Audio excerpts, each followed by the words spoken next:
দীর্ঘ ৩৩ বছর পর অনুষ্ঠিত হতে যাচ্ছে জাহাঙ্গীরনগর বিশ্ববিদ্যালয়ে কেন্দ্রীয় শিক্ষার্থী সংসদ জাকসু ও হল সংসদ নির্বাচন। বিস্তারিত দেখুন প্রতিনিধি তথ্যচিত্রে। জাহাঙ্গীরনগর বিশ্ববিদ্যালয় কেন্দ্রীয় শিক্ষার্থী সংসদ জাকসু ও হল সংসদ নির্বাচনকে ঘিরে শিক্ষক শিক্ষার্থী ছাড়াও বিশ্ববিদ্যালয়ের কর্মকর্তা কর্মচারীদের মাঝে চলছে উৎসবের আমেজ। কেন্দ্রীয় সংসদ জাকসু নির্বাচনে 25টি পদের বিপরীতে লড়েছেন 179 জন প্রার্থী। এর মধ্যে ভিপি পদে 10 জন, জিএস পদে 9 জন, এজিএস ছাত্র 10, এজিএস ছাত্রী পদে 6 জন প্রতিদ্বন্দ্বিতা করেছেন।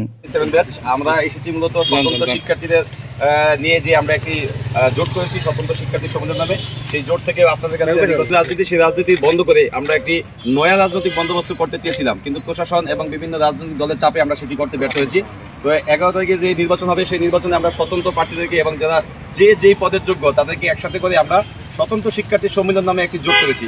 এবং এই জোটে আপনাদের দেখেন যে আমাদের প্রতিটি পদে আমরা যোগ্যতার ভিত্তিতে প্রার্থীদের চেষ্টা করছি।